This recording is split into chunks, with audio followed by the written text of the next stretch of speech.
Um servo de Deus estava na sua casa, ele era músico, e Deus falou: pega o seu instrumento e comece a louvar, comece a tocar. Ele começou a tocar então o instrumento, louvar no seu quarto, a sua esposa lavando roupa. E ali de repente ele louvou a Deus, o Deus falou no seu coração: levanta-te, veste-te como se fosse para a igreja, porque me convém fazer uma obra ainda hoje. E então naquele momento ele se levantou, vestiu-se como se fosse para a igreja, pegou a Bíblia, o estojo, o instrumento e saiu. Quando passou perto da esposa, ele pensou: o que eu vou dizer para minha esposa? Hoje é segunda-feira, não tem culto à tarde em lugar nenhum.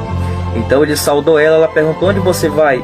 Ele disse: não sei, Deus falou que tem uma obra para fazer ainda hoje. Ela, sem entender, ele seguiu. Ele seguiu por uma estrada.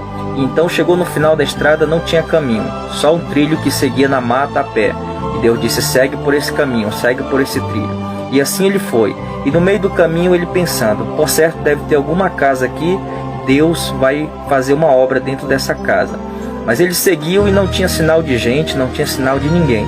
Até que terminou o trilho, o caminho, ele viu só os passarinhos cantando, os pássaros voando, até que ele se deparou com umas pedras bem grandes. Deus disse: escolhe uma pedra dessa e abre um culto de 1h30, como se estivesse na igreja. E ali então ele colocou o violino, se ajoelhou e obedeceu a Deus. Naquele momento ele iniciou o culto. Começou então a pregar a palavra de Deus, deu oportunidade, cantou louvores, deu oportunidade para quem queria contar testemunhos. Depois Deus disse: encerre o culto. Ele encerrou o culto de 1h30. E naquele momento ele olhou mais uma vez para ver se tinha alguma pessoa e não tinha ninguém. Sem entender, ele foi embora para casa. Ao chegar em casa, a esposa perguntou: e aí, qual foi a obra que Deus mandou fazer? Ele disse: eu não entendi.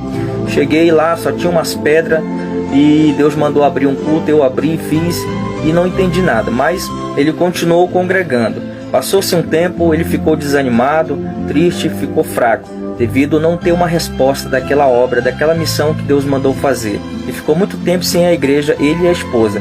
Mas um dia ele estava no trabalho, no serviço, e Deus colocou saudade do culto no coração dele. E ele disse: hoje eu vou para a igreja. Ao chegar na igreja, foi uma bênção. Quando chegou na hora do testemunho, o pastor disse: vamos ouvir um jovem que pediu para contar o testemunho.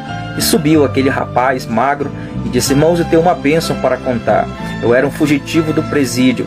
Eu estava escondido debaixo de uma pedra grande, achando eu na minha mente que ali ninguém ia me ver. Quando estava lá escondido, sobe um homem de terno e gravata e começa a tocar o instrumento. E ele começa a louvar, a melodia daquele instrumento entrou no meu coração, entrou na minha mente, eu comecei a chorar. Ali ele pregou, parece que ele estava falando a minha vida. Orou para quem queria entregar a sua vida a Jesus. Ali mesmo, naquelas pedras, debaixo daquelas pedras, escondido, eu levantei as minhas mãos e entreguei para Deus o meu coração. Ele encerrou o culto, foi embora. Depois que ele foi embora, eu saí dali e me entreguei na polícia. Cumpri minha pena, paguei o que devia. Hoje está aqui o meu alvará de soltura e quero saber se os irmãos me recebem aqui na igreja. Então a igreja não estava entendendo, o pastor não estava entendendo, o irmão pediu oportunidade e disse: hoje eu estou entendendo o que Deus fez. Este irmão era eu.